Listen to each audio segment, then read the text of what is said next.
Amerikanın demokratiyanı qoruyucu imici, Amerikanın bu vaxta qədər cazibə qüvvəsi yaradan darmadağın dağıdır. Hətta Putin, Trump birliyi cəsarət bildirən bu uzun müddət belə davam edəsə, 3-cü Dünya müharibəsinin sifarişkarı ola bilərlər. Artıq bu təbəqələşməni ciddi şəkildə siyasi konseptual yanaşma olmadığı üçün yalnız hikkələrlə, kapitalla, acgözlüklə yanaşaraq dəyərlər sistemini alt-üst eləmək Amerikaya baha başa gələ bilər. Bax, bu burada bizim nə olur? Biz öz həqiqətimizi gətiririk. Bizim həqiqətimiz hardadırsa biz orada işimizi düz qura bilərik. Bizim mənfəətimizi düz hesablaya bilərik. Türkiyənin, Azərbaycanın mənfəəti həm də Orta Asiyanın bizim bütövlükdə bir mənfəətimiz demək. Həm də Türk Dövlətlər Təşkilatının bütövlükdə bir mənfəət deməkdir. Bunun bir siyasi, institusional quruluş olaraq ciddi bir struktura çevrilməsi prosesi gedir. Suriya da Türkiyənin nəzarəti güclü olacaqsa, siz təsəvvür edin ki, nə baş verir də? Yaxın Şərqin, Orta Şərqin və yaxud da Çinin və yaxud da deyək ki, bizim Orta Asiyadan gələn iri kəmərlər, qazlar, neftlər, planlar Suriya vasitəsilə, Türkiyənin nəzarəti ilə Avropaya gidilir. Avropanın təhlükəsizliyinin qarantılarından biri Türkiyə olacaq. Bu layihənin üzərində işləmək lazımdır. Yoxsa iqtidar davası eləyib, qoyma gəldin, sən deyəsən uzun müddət qaldın, diktator oldun, falan oldun. Kişi ortada qazanan nədir? Ortada qazanan millətindir. Ortada qazanan dövlətindir. Bu baxımdan mən təbii ki, tutulana qərar vermirəm, amma istintaqla qarışmıram. Bütün hallarda mən hər zaman dediyim bir şey təkrar edəcəm. Dil, xüsusilə siyasi dil, acılamaq üçün deyil, siyasi dil, fikir ifadə eləmək, könül almaq, könül olmaq üçün. Yəni, siyasilər də dillərində, əgər sənin səlahiyyətin var, anladıq, sən izləmdə savcını təhqir eləylə və onun səlahiyyətinə müdaxilə eləylə, onu aşağılayla, bunlar təbii cəzasız qalası deyil. Yəni, əgər hüquqi dövlətdirsə, orada o sözünə görə, o dilinə görə o cavabı verilir. Təşəkkür edirəm geniş və ətraflı şərhinizə görə Zəlimxan bəy. Tamaşaçılarımızdan xahişim ondan ibarət ki, verilişimizi bir dəfə bəyənib paylaşsınlar ki, səsimiz və səsiniz daha çox insana çatsın. Zəlimxan bəy, adətən biz, məsələn, Türkiyə siyasətində müşahidə etdiyimiz həmişə hər zaman olub ki, hər iki tərəf bir-birinə qarşı sərt, yəni seçkilər qabağı sərt ittihamlar səsləndirə biliblər. Yəni, bunu da demokratiya kimi, azadlıq kimi qələmə verib, yəni təqdim olunub ki, yəni bu mübarizədir. Kəskin formada bir-birlərini tənqid edə biliblər. Yəni, partiya rəhbərləri prezidenti də sərt formada tənqid edə biliblər. Digər cinahın, yəni müxalifət cinahının narazılıqlarından biri məsəl üçün bu idi ki, bu yaxınlarda Abdullah, üzr istəyirəm, MHP başkanı, yox, MHP başkanı Dövlət Baxçalı Abdullah Öcalana qurucu öndər deyə xitab elədi, müraciət elədi. Yəni, bu kəskin etirazla qarşılandı ki, yəni, bu insanın əlində bizim şəhidlərimizin, xalqımızın qanı var, minlərlə. Ondan əlavə Suriyada Kobani ilə, yəni o PYD, PKK qüvvələri ilə Əl-Şəranın müqabilə bağlamasını da Türkiyə üçün faydalı hesab eləmədilər. Çünki biz bilirik ki, Kobani də terrorçu kimi Türkiyənin listəsindədir. Yəni, artıq Türkiyə mətbuatında hakimiyyətə yaxın olan mətbuat orqanlarında onu general Kobani kimi adlandırmağa başladılar. Yəni, o görüşə qədər o qatil, uşaq qatili, terrorçu adlandırılırdısa, o görüşdən sonra artıq general Kobani adlandırıldı. Yəni, bu da etirazlara səbəb oldu ki, biz bu Kürd separatçıları ilə mübarizə aparıq neçə illərdir, şəhidlərimiz vermişik. Yəni, artıq bunlara qarşı bizim ritorikamızın dəyişməyi, yəni şəhidlərimizin qanına hörmətsizliyidir, xalqımıza hörmətsizliyidir. Yəni, əks argumentlər bunlar idi əsasən. O ki, qaldı o Ələvi soyqırımı məsələsinə. BMT-yə 500-dən çox video daxil olub. O videoların saxta olmadığı qənaəti verilib, yəni ekspertlər tərəfindən. Çünki hakimiyyətə yaxın olan komandanların o soyqırımlarda iştirakı faktı var idi. Buna müxalifət kəskin etiraz edirdi ki, yəni Türkiyə bu məsələyə müdaxilə eləməlidir. Ən azı hakimiyyətə etiraz bildirməlidir ki, orada hadisələr baş verməsin. Bu iddiaların, bu iradların qarşılığında bir müxalifət liderinin belə çox ağır maddələrlə bu gün saxlanması, həbs olunması. Məsələn, bizdə də həmişə istədiyimiz, tələb etdiyimiz nədir ki, biz əgər bir cinayət törədiriksə, kimsə təhqir ediriksə, şərəf və ləyaqətini alçaldırıqsa, o maddə ilə tut, məsəl üçün həbs elə. Amma biz görürük ki, insanlar elədiyi cinayətlərə yox, yəni belə deyək də, fikirlərinə görə yox, daha ağır maddələrlə həbs olunur. Bu günləri Əkrəm İmamoğlu da terrorçuluğu maliyyələşdirməkdə, dəstək yaratmaqda, bir çox şey maddələrlə ittiham olunur. Yəni gördüyümüz, alışdığımız buydu ki, hər zaman müxalifətlə iqtidar tartışır, müzakirələr aparır. İstər televiziya verilişlərində olsun, istər belə deyək, mitinq alanlarında olsun. Amma artıq sanki belə deyək, heç kim danışmaq istəmir. Yəni kimin gücü varsa danışanları susturur. Yəni mən sizin fikirlərinizlə razıyam təbii ki, amma ekran qarşısında hər halda bu əks arqumentlərə cavab vermək olar. Necə ki, mən əks arqumentləri sizə bildirirəm, şübhəm də yoxdur ki, hər birini cavablandıracaqsınız. Yəni bunları xalqın qarşısında da danışmaq olardı, müzakirələr aparmaq olardı. Hər halda Türkiyədə ciddi media qurumları var, müstəqil media var, imkanlar var, partiya sədrləri hamısı çıxıb danışa bilir. Yəni bu variantlar ola-olar. Digər variantlara üstünlük vermək, belə radikal addımlar atmaq. Bu Türkiyə ümumiyyətlə nə vəd edir? Yəni bu yaxın perspektivdə əhali arasında siz bir ada qeyd etdiniz ki, CHP-nin 30%lıq bir auditoriyası var. Yəni 30% ciddi rəqəmdir Türkiyə kimi böyük bir ölkə üçün. Yəni ölkənin daxilində ixtişaşlar böyüyə bilərmi, böyüyə bilməzmi? Bax bu barədə Hər halda bəy, mən bu həbsdir, filandır, bunlara qərar vermirəm. Yəni, bu bir mənal belə. Yəni bütün hallarda siyasətin incəliyi diplomatiyadır və diyaloglardır, anlaşmalardır. Fikir verin, Abdullah Öcalan cəzasını çəkir. Tamam mı? Dövlət Bahçalı xoş bir missiya. Təbii ki, dərin qatda da bir öyrənmələr var burada. Türkiyə indiki zamanda əngəl nə ola bilər? PKK məsələsi. Dağdan indirdik, siyasi parti qurduq, televizyonu verdik, filmi verdik, plan edirik. Amma bu eyni zamanda terrorçuluqdan əl çəkilir. Təzən stopduğu içər. Dəmirtaş. Və yaxud da o HDP-nin və digərləri millət vəkilləri, hətta böyük millət məclisində Kürdistan adlı bir ifadələr işlədilər. Kürdistan Türkiyənin coğrafiyası belə bir şey yoxdur. Bunlar deməli bir növ bölücü bir şüarlardır. Yəni şuur altı eyni zamanda bunu yeritməkdir. Onlar da cavabını alırlar bu ediyyat formada. Müxalifətin təbii ki, konkret radikal və ya qeyri-radikal eleştirmələrinə bəraət verenlərdən biriyəm. Əksinə tənqid, məntiqin tapılmasının aşağıdır. Amma tənqidin özünün dozası və ya da tənqidin özünün mahiyyətində gerçək tənqid müdür, yoxsa siyasi hədəfləmə? Çox önəmli.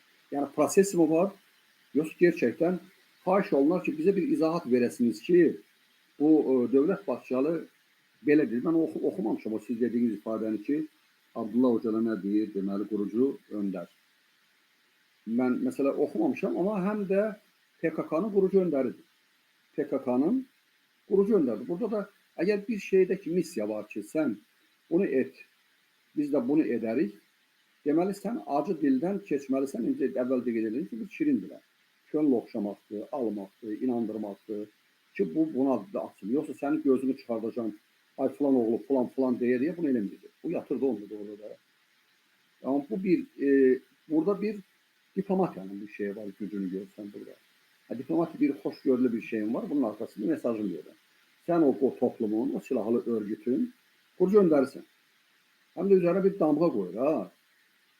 Sən onun öndərisən, sən silahlı dəstənin öndərisən və onu yedirdir ona ki, sən busan, indi bunlara deyilən silahı qoysun görə. Əsaslandırır. Burada izahat verməyin nə mənə şey var ki?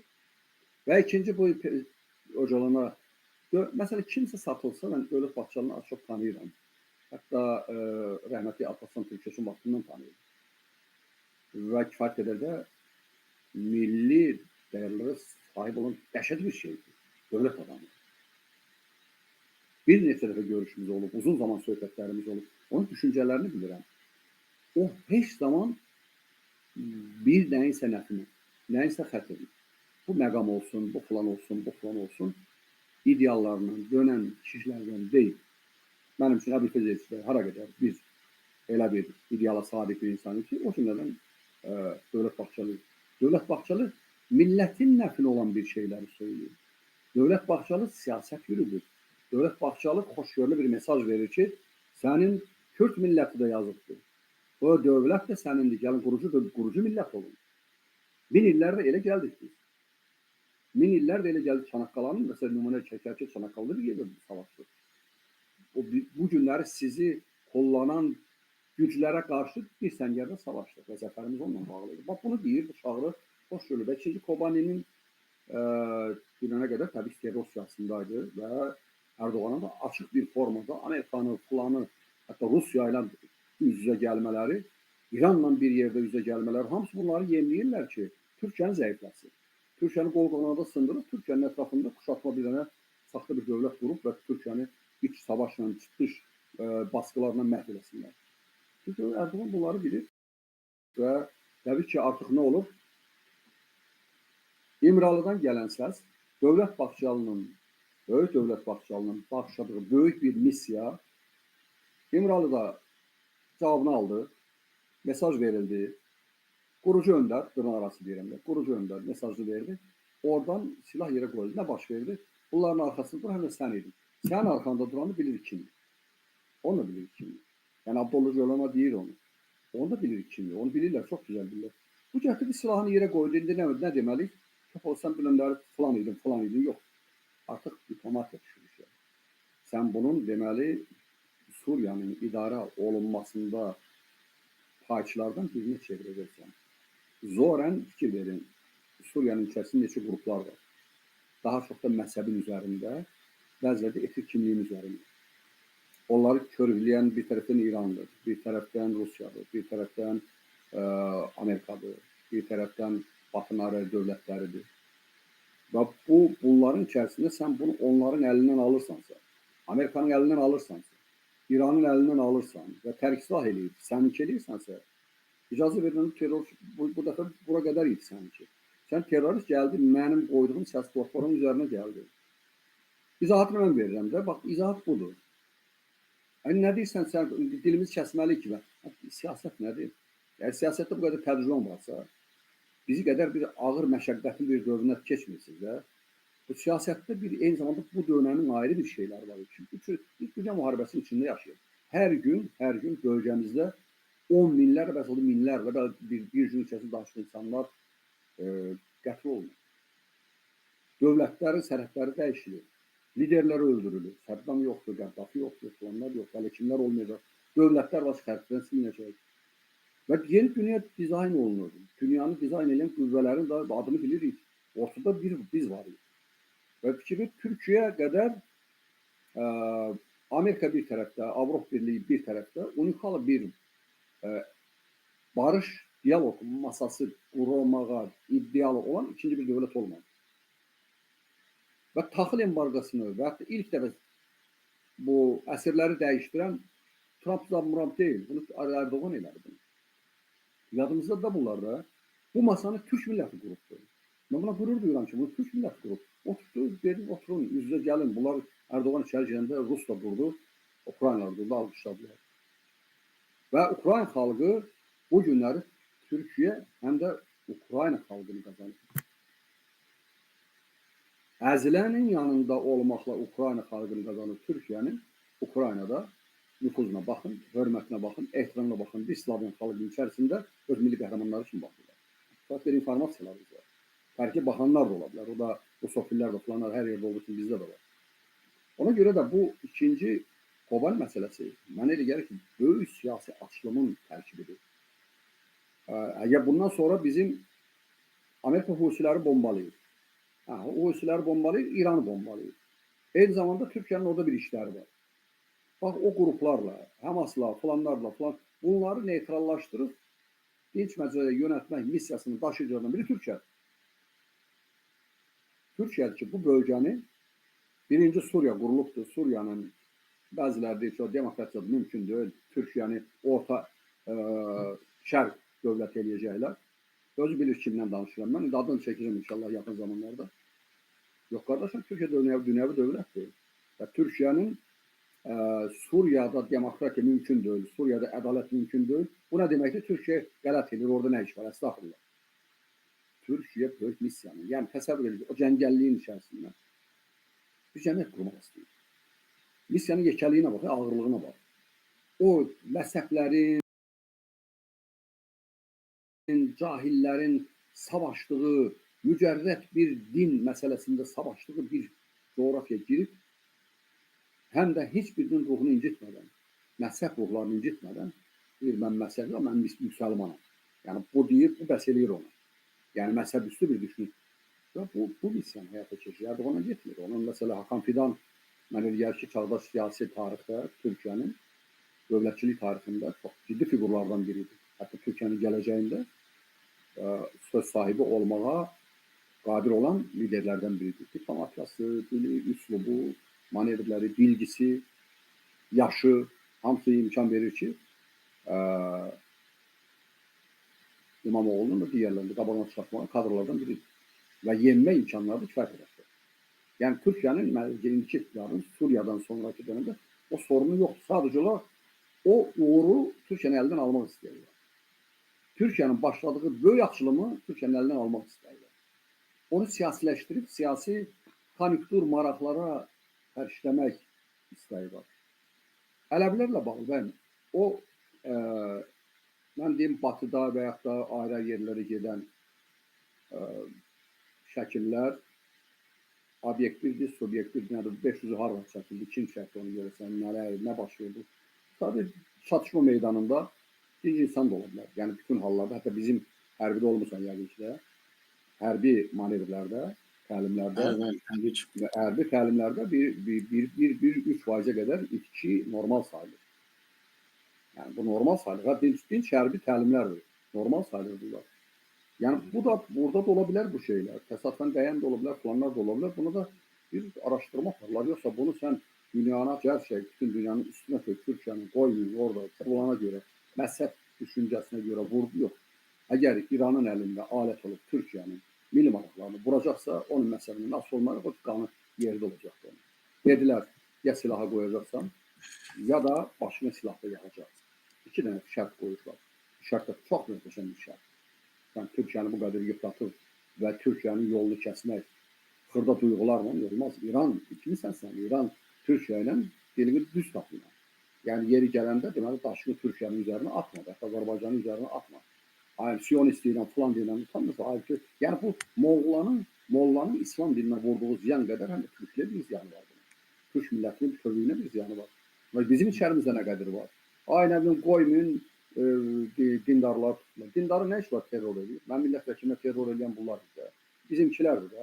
Saqqalı zarıq, şalvarlı geyinib və oradan da alır, bəlli oldu ki, simpakda oradan gələn. Bunun dindarın dəxli var. Terrorçudur. Gəlsə olmalıdır. Millət vəkili Fazilə olan terror deyirəm. Sağ da salamat qaldı. Hər birimiz də sortalamamış bu şeylərdən. Və biz dil çıxartdıq sən. Cəmxan, mən üzr istəyirəm. O terror hadisəsinin olduğuna, yəni siz deyirsiniz ki, olmuşdur elə bir hadisə, o qənaətdəsiz? Bəli, o qənaətdəyim. O qənaətdəyim. Şəhətdə yəni informasyon var. Yəni informasyon var ki, o qənaətdə. Yəni qurucu ayrı bir şey tapırdılar. Yəni maşını qəziyə salardılar da. Avtomatı dirəyimə görmüşəm, bir yarası bilirəm nədə. Yəni o olmuşdu. Və istinqatda da etiraf elədilər bunları. Başqa bir şey də deyil. Yəni başqa metodlar var ki, mənim üzərimdə niyə onu eləyirsən? Başqa bir metodlar var ki, oradan onlarla bunu eləyə bilərik. Mən elə gəlir ki, bu Ələvi məsələsi məqsəd yönlü şəkildə Türkiyənin içərisində Ələvlərin nüfuzu var. Biraz da mühafizəkardılar. Bu da var. Əl yolçuları deyək ki, bunlar budur. Və onlar da çox həssas bir məsələdir. Mən məsələçi deyirəm insana. Olmadım da. Baxmayaraq ki, Borçalda sünnilər çoxdur. Amma mən Kərbala ziyarətində də oldum. Orada da namaz qılmışam. Kərbala qoymuram onu nə deməyə. Elini görə məsələçi deyiləm. İmam Hüseyni ziyarət elədim. Füzulunu ziyarət elədim. Sabahları hacı da gedərəm. Onu da qoymaram deməyə. Yəni, deməyə qoymaram. Yəni, bu şeylərin hamısı şöhrət üçündür öyle. Böyünə bir dənə şey qoşuyla. Yəni, bunlar yazılar da yazdılar ki, sənin nə işin var getdin orada. Deməli, hətta mənim İmam Hüseyni ziyarət eləməyim sünni olsam, yasaq edirsən demə. Niyə xeyr ola? Din yolunda şəhid olubsa, deməli, orada bir dualarımı elədim Azərbaycan. Yəni, bu cür primitiv yanaşmalar, yəni İslamı bu cür aşağılamaq, İslamı Qurandan kifayət edək təhrif olmuş bir formada cəmiyyətə sıramaq yanlışdır və bu insanların əksəriyyətini də istənilən zaman mükəmməl bilgisi olmadığı üçün, Quranı bilmədiyi üçün və onlar əldə alət ola bilirlər. İran bundan çox mahirətlə istifadə edir. İran bundan çox gözəl istifadə edir və bunlara vədlər vermək, cənnəti burada yox, başqa yerdə aramaq, o bir dünyada aramaq, filan. Biraz da o sosial durumdan zaten istifadə edir, maddi vəziyyətin ağırlığına istifadə edir, kifayət qədərdə cinayətlər edirlər. Cinayətlər edirlər.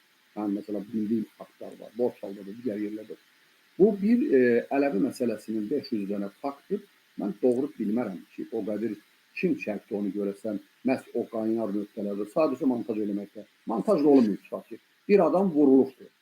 Yo, videolar çoxdur Zəlimxan bəy. Mən o Çox baxmışdım. Yaxın Şərqdə Yaxın ola Şərq bilər də. ümumiyyətlə izləyirəm, amma BMT-nin sırf araşdırdığı və hesabatında göstərdiyi rəqəmi Yəni, verdim. mən bir dənə Batı dünyasının Azərbaycana və Türkiyədə münasibətini gəlin bilim, düşünək, nə qədər obyektivdirlər və nə qədər Yo, BMT sağ olsun. BMT bizə qarşı BMT-də obyektiv. təbii ki, bir balaca onu da vurub qol-qanadı sındırıblar da. Onu da vurub qol-qanadı sındırıblar. Demək olar ki, dünyada bu dəqiqə ortada arbitr olacaq təşkilat yox. Onu da Amerika Birləşmiş Ştatları boykot edir, NATO-nu buradan boykot edir, Avropa buradan boykot edir. Və bunlar dünyanı yaxşı sonluğa aparır. O baxımdan, mesela burada Türkiyənin öz haqq savaşında qarşısına çıxan əngəlləri dəf eləmək və zərərsizləşdirmək istiqamətində addımları onun doğal hüququdur. Orada xata da ola bilər, dedim ki, 1-3-5% xata da ola bilər. Bu da araşdırırlar, ortada da bunların təzminat hər şey ola bilər. Amma müharibənin öz qaydaları var. Göydən bombalar yağanlar, raketlər yaxanda dinc əhaliyə dəyərlər. Amma onu məqsədli şəkildə dinci vurmuşsan məsələsi yox.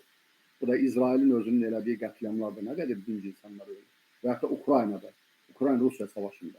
O bunkerdən knoplarını basırsan, uçur, dağıdıcı bir kəndi yox eləyən bombalar var. Bunlar artıq texnologiyada artıq bizim qılınc savaşı deyil də. Qılınc savaşı deyil və yaxud da ox savaşı deyil. Artıq texnologiya savaşıdır və bu savaş fərqli bir boyaqda gedir və onun ortaya qoymaq ki, sən məhz bunu məzhəbinə görə vurub öldürmüsən, yanlışdır. Və yaxud da Əl-Şaranı məzhəbçi olduğuna görə qətliam etməsi iddiamı Türkiyə dolar format Türkiyə iddiamı etməsində. Türkiyənin orada o missiyasını gözdən salmaq, aşağılamaq və Türkiyəni bölgədən sıxışdırmaq üçün bir siyasi konsepsiyadır, hibrid bir savaşın tərkibidir. Onun arxasında duranın bu başdan adını çox dəqiq deyir, bir İrandır, bir Rusiyadır.